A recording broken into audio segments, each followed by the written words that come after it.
Brother Eddie is coming. I solicit your prayers for him.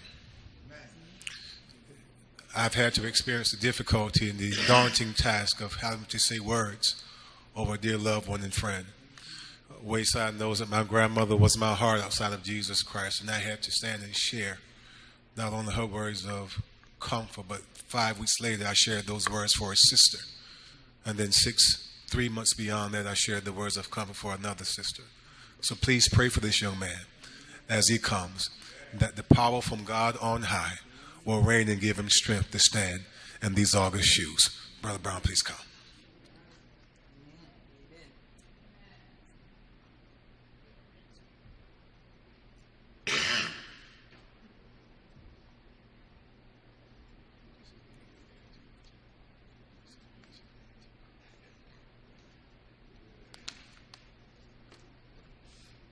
Good morning, church.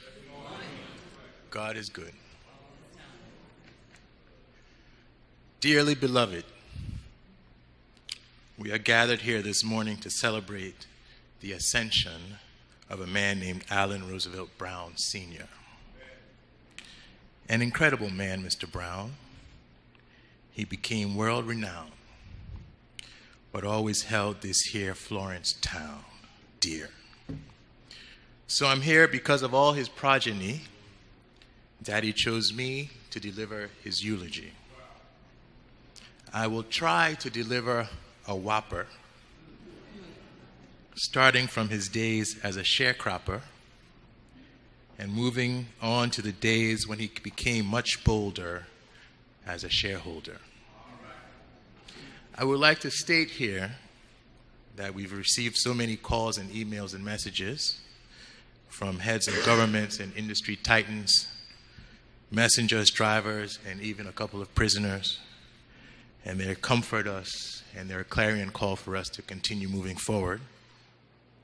But there's one piece of advice that we've gotten across the board that I can understand intellectually, but I'm having a hard time realizing it. The problem is as follows. Everyone has told us that time heals the hurt. Unfortunately, I don't feel any better. And that's my problem. Now, Daddy and I had a relationship where we shared and discussed serious issues. He was open to speak any time, but usually it was 4 a.m. his time when he would call. It could be business problems, health issues, family machinations, political discussions, sports, whatever it was. The call usually began with him or with me telling the other, hey, I got a problem. I can't really sleep, can't talk to anyone, so let me lay this on you. And at least there'll be 2 of us aware of the situation. It was always comforting for the both of us to have someone to share with. So now, as I said earlier, I've got a problem, and I need to discuss it with you, Daddy. Now, as always, I know you have an answer because you always do. Daddy, I need a new watch. I've got many watches. Anyone who knows me knows I collect watches. But all my watches are telling the wrong time. Every second seems like a minute, and every minute like an hour. Time is not being timely. The pain persists and deepens. So, Daddy, I need a watch that will speed up time so I can get to the healing part. Now, as prescient as you were, before you left, you gave me your watch, a beautiful chocolate and rose gold Cartier timepiece. I just put it on a couple of hours ago for the first time, but it's keeping time as poorly as my other watches. So what do I do? What do we do? How do we fix these watches? What phenomenon has caused time to slow since 5:11 a.m. on March 30? What force of nature has caused shiny, beautiful Swiss chronographs to break down? For this, we have to go to the beginning. Not his birth date, February 6, 1933, but before that. My Bible tells me in Psalms 37, 23 and 24, that the steps of a good man are established by the Lord when he delights in his way. Though he fall, he shall not be cast headlong, for the Lord upholds his hand. Now I believe that my father was a good man, a righteous man.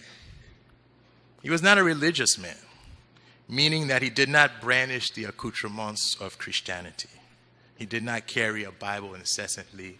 He didn't go to church religiously. He enjoyed playing cards, having drinks and parties. But he lived his life according to two principles. The first one, which can be found in Matthew 7:12 and is referred to as the golden rule, therefore, whatever you want men to do to you, do also to them. And the second, which comes from Exodus 23, you shall have no other gods before me. He would tell me that the entire Bible was summed up in those two verses. And his parents taught them to him, and his life experiences buttressed these beliefs.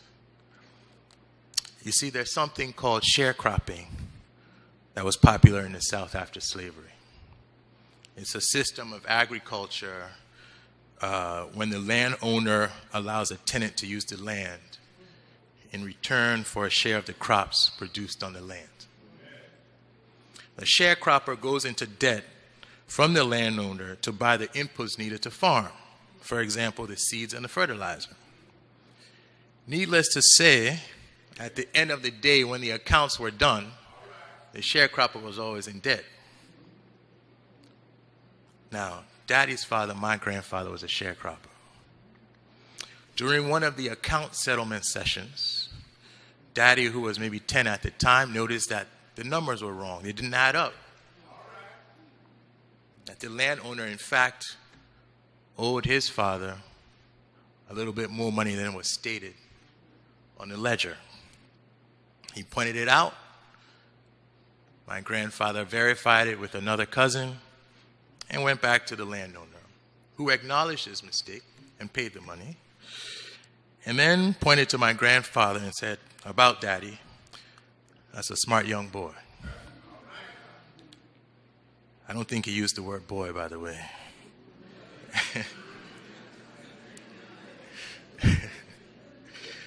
I believe this was one of the most important seeds planted in my father that shaped his entire life. He believed in education, especially in numbers. In French Africa, he communicated through numbers because he didn't know French. He believed in right and wrong, which he defended all the time. He believed in hard work and worked every day of his life except for a spell of hepatitis in Liberia in the 70s. I never saw him too sick to go to work. Some airline would be late, arrive 3 a.m. in the morning, he'd be in the office before 8. It just didn't matter. And lastly, I believe that this experience taught him that it was better to be an owner than a sharecropper. So when he left Florence at 19 and went to the Army and received 2 Ivy League degrees from University of Pennsylvania, his beliefs were even stronger. However, America in the late 50s and 60s was not ready for this type of Negro. So he, along with my mother and baby Allison, went to Liberia to see what Africa was all about. It's important to highlight that my mother, Irene Mensah Brown, and my father shared a vision, an indefatigable desire to succeed, to work extremely hard and provide for their family. My mother would say that I was the lucky one because I didn't really see the tough times. In fact, my earliest memory is perhaps going to the building site of a big new house that they were building and not being allowed up the steps because the railings weren't in place yet. And so, yes, indeed, Mommy, I was lucky, but I would say that the 3 of us, me, Allison, and Junior, and all the grandchildren, are lucky to be born to the union of Alan and Irene Brown. My mother brought a foreigner to Liberia, which was a difficult and closed society at the time, and is instrumental as a partner in his/their successes, the biggest testaments of which are the offspring. So I stand united with Allison and Junior and our children to say thank you, Mommy. Thank you very much. Daddy,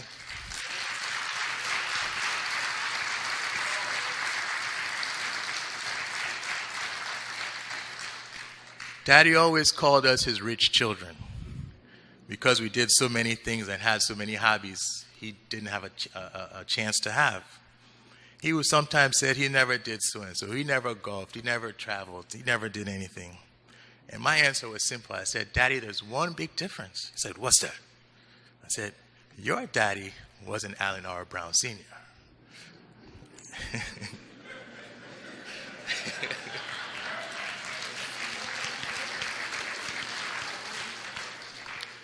Now, Daddy loved Africa because he didn't feel any racism there. He could walk into any bank, any institution, and have a discussion. So he felt free. All he had to do was to outwork his competition.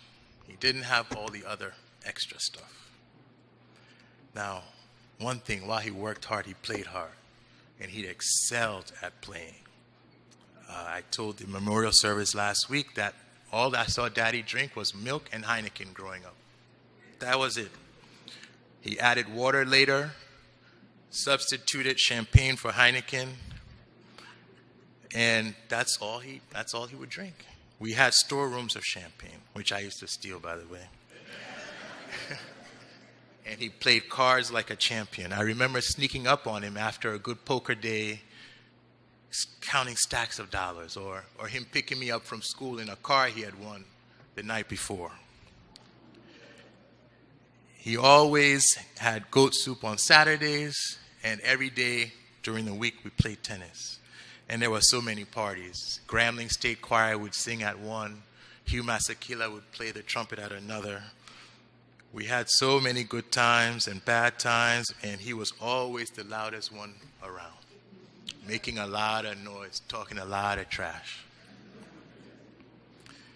These halcyon days ended brutally on April 12, 1980, almost 35 years to this day. The military staged a coup and destroyed our Liberia, and my parents moved to Ivory Coast, and all the kids came to the States to school. And we came home only for vacations. Everything was different. But the love of pre-1980 Liberia burned brightly in my father's heart until the very, very end. Now, Daddy always said the coup, although brutal, was actually one of the best things that ever happened to him, because it forced him out of his comfort zone, forced him to redouble his efforts and to broaden his horizons. So he made the difficult decision to leave, but he took the same work ethic, the same zest for life with him. He was a loving father, not the mushy type, but the type you could count on for anything. He would scream if you were wrong. Then he would say, okay, let's figure out how to fix it. Tough love was what he gave to me and Junior. Allison, as I said, got away with murder. Family meant everything. He adored his grandchildren and his children, and Caris and Francis, obviously me, Allison, and Junior, Willie, Jordan, Elise, Aurelia, Justin, and my two who aren't here, Samantha and Sion. He loved the kids. And he was so close to all his siblings, Uncle Willie, Aunt Dot, Aunt Dickie, Aunt Evelyn, Aunt Lil, his nieces and nephews. There's so many of them here. Carolyn, Michelle, Tommy, the whole Atlanta crew, they're here somewhere as well. Cassandra, Francis. He loved you guys so much. You know, he tried to come to all the events whenever he could. Sometimes we would have meetings in Africa and say, I got to go to Atlanta for a graduation. So rearrange the schedule. I got to be there. Now, at my college graduation, he came up to Harvard. He came up to Cambridge for the graduation with Simpson. And now most families, after the service, the ceremony, they would go hug their kids. Oh, I love you. So proud of you. Daddy did a little differently, as he always does. He walked up with me with Simpson by his side. Didn't say anything. He just jerked my diploma. Said, "This is for me."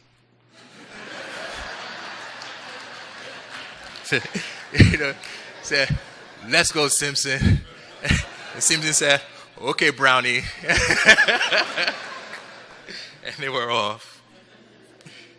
In the 90s, Daddy founded Beneficial Life Insurance Company in a couple of countries in West Africa. Building this company in a foreign land was difficult, in fact, unheard of for a black American. Without a big French company, without big Lebanese backers to build such a company. It's unheard of in the history. Somehow he did it. And again, I refer to Psalms 37:23 about a righteous man's steps being ordered. Because there's no other way to explain a young boy from the Jim Crow South earning Ivy League degrees, going to Liberia, moving to French Africa, surviving coups and wars. Now, before the internet, Daddy traveled with a little transistor radio because he had to listen in the morning to BBC to see if you could leave your hotel room because there could have been a coup the night before. Surviving unreliable airlines. He, in fact, survived a crash landing in Cameroon about 15 years ago. Surviving illnesses and diseases. He never caught malaria, although we all did. Surviving African mysticism and black magic. Now, for the Americans here, I got to explain this story. One day he walked into his office in Abidjan, and everyone there was just tense and scared. As he got to hit the actual door of his actual office, there was a huge calabash. A calabash is a big pot in front of his office with all kinds of voodoo stuff, animal parts and blood and all kinds of strange things. Now, all the people who worked for him realized, they were actually very frightened of this thing and didn't know what to do, and they were all afraid. And so Daddy walks in and sees this thing, and he kicks it and curses. Everyone was shocked. He said, "Now get back to work." Now this was the kind of man he was. He survived all these different things. So now whenever I get on a plane, there's a Psalm 91 that I like to read. And I think his life is a living example of this. Because he was delivered from the snare of the fowler and from the deadly pestilence. 1,000 fell at his side and 10,000 at his right hand, but he didn't come near him. From afar, he saw the reward of the wicked. In the late 90s, Daddy came to visit me in Los Angeles. I was finished with business school. I was a young vice president at Motown Records. He came. I picked him up from the airport in my shiny new car with the custom stereo. We went to the Lakers game, close to the floor. The Lakers were good at that time. He met a model friend of mine. This was before I got married, who happened to be on the newsstands in a magazine. He came to work the next day. We were wearing jeans and T-shirts. The stereos are blasting and we're playing video games. You can see he's getting a little concerned, but he's not saying anything. Now, we had two separate flights, both leaving at 4 from LAX. Now, Daddy gets to the airport 4 hours before. So he's just pushing me, "Let's go to the airport, let's go." And I'm like, "Daddy, relax, relax." I'm on the phone trying to pack. Finally, my driver rings the bell, opens the door. It's an old white man. Daddy looks at the guy. He comes, picks up our bags, and goes outside and waits. And Daddy's like, let's go, Eddie, let's go, let's go. I said, what? Relax. So about half an hour later, this was pre-9/11, so you could just walk on a plane. When we walk outside, the driver, the old white man, has opened the limo door. We get in the limo. Once we're in there, I turned to get a drink. I said, "What, Daddy? What do you want?" He said, "No, son, listen. Come home, son." Say, you're gonna hurt yourself in this place. How much they paying you? I told him. He made me a better offer, and he said, "Listen, come and work for yourself." And now, of course, I miss the parties and the life, but looking back, it's one of the best decisions that I ever made. So I thank him for that.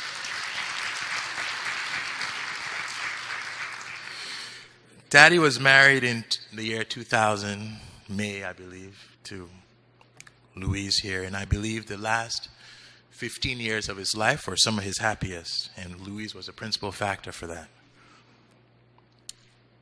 Although still our boss,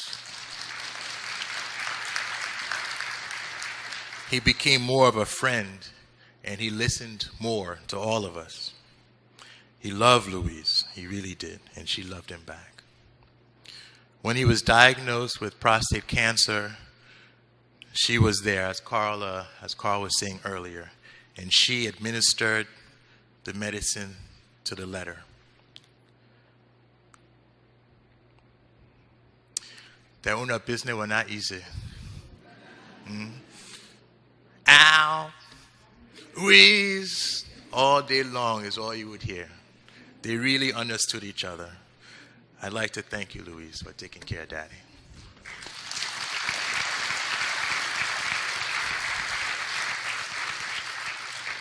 In 2005, I went to Cameroon to what I thought was a normal board meeting.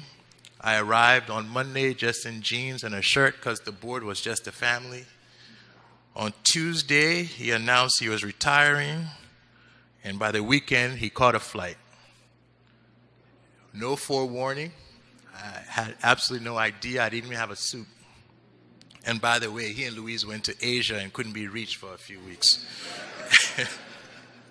He told me before he left that I got my money now, you got to work for yours. Looking back, I guess all these things were to prepare us for a day like this, to make us independent, able to shoulder on. Now, after 2005, when he retired back here to Vienna, he would call often.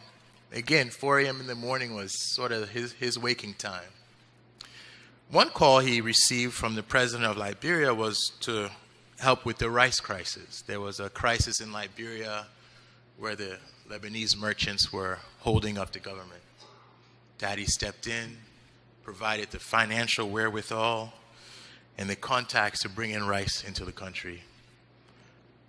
The Minister of Commerce at the time spoke last week, and she publicly thanked Daddy for that. He was actually very happy to have helped his adopted country avert a crisis that would have cost thousands of lives. He formed extremely tight bonds with his employees, who literally put their lives at risk for him, and he put his life on the line for them. When he gave his word, it was sacred, unshakable. They went through trying times, and at one point when the tensions became so high in Cameroon, Daddy bought a gun and he would put on his waist, just like the Westerns. I don't know if he even knows how to shoot a gun, but but he had it right here on his waist. Now, we did a rough calculation the other day, and his companies have paid out over $100 million in claims. And he has provided direct or indirect employment to probably over 100,000 people.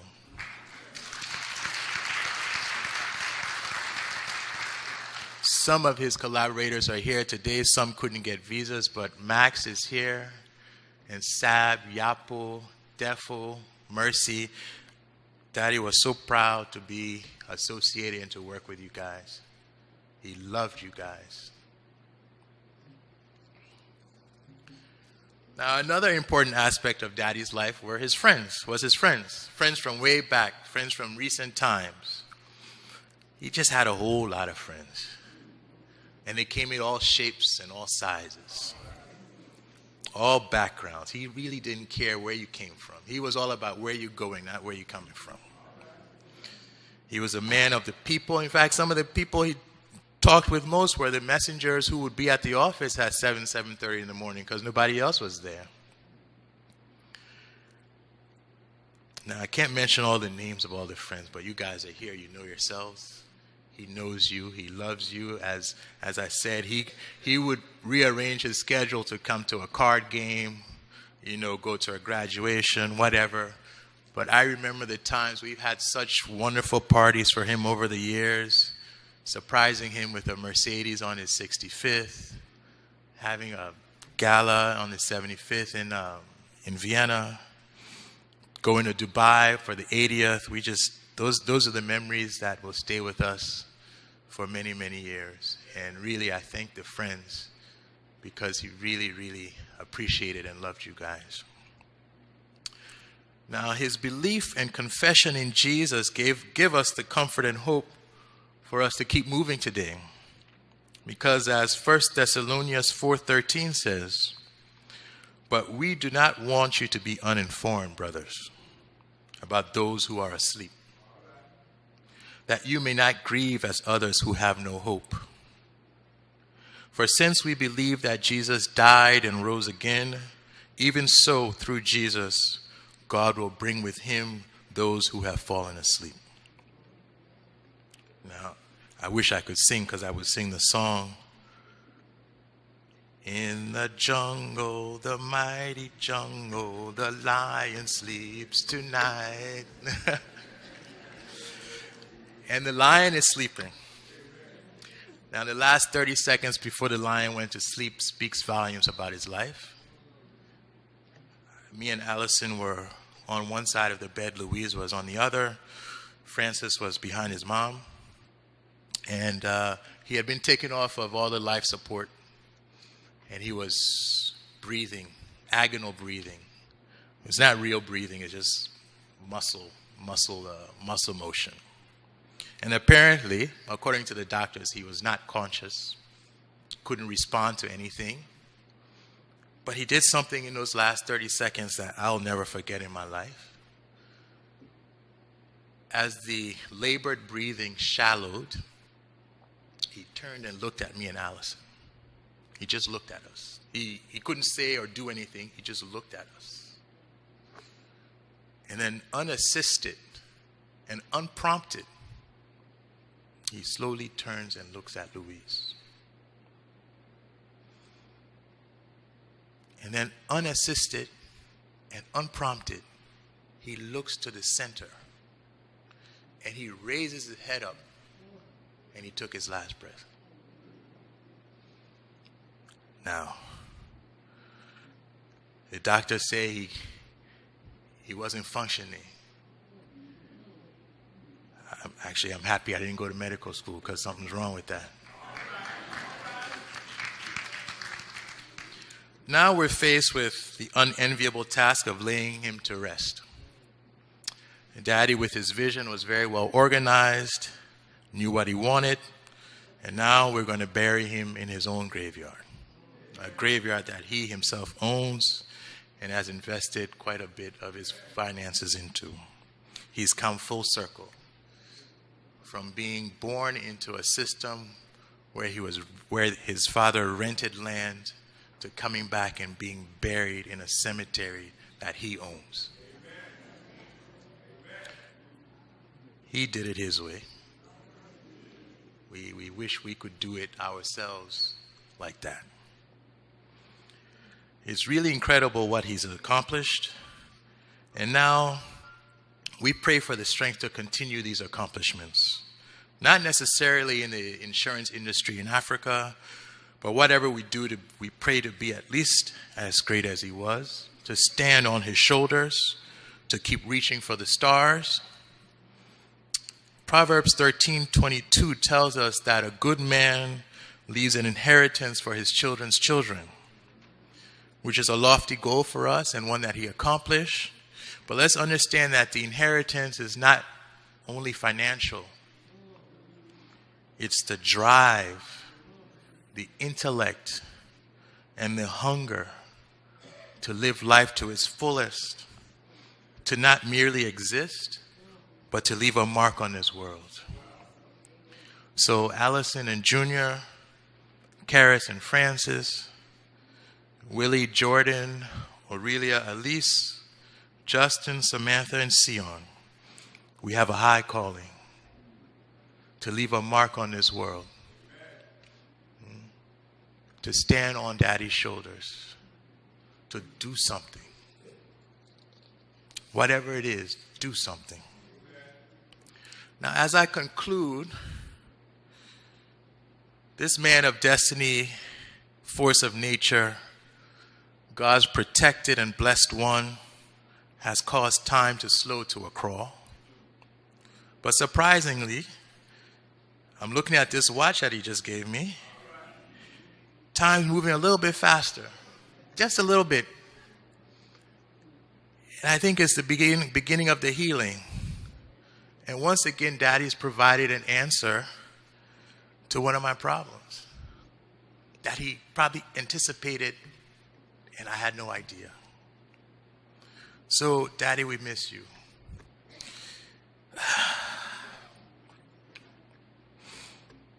We love you, Daddy.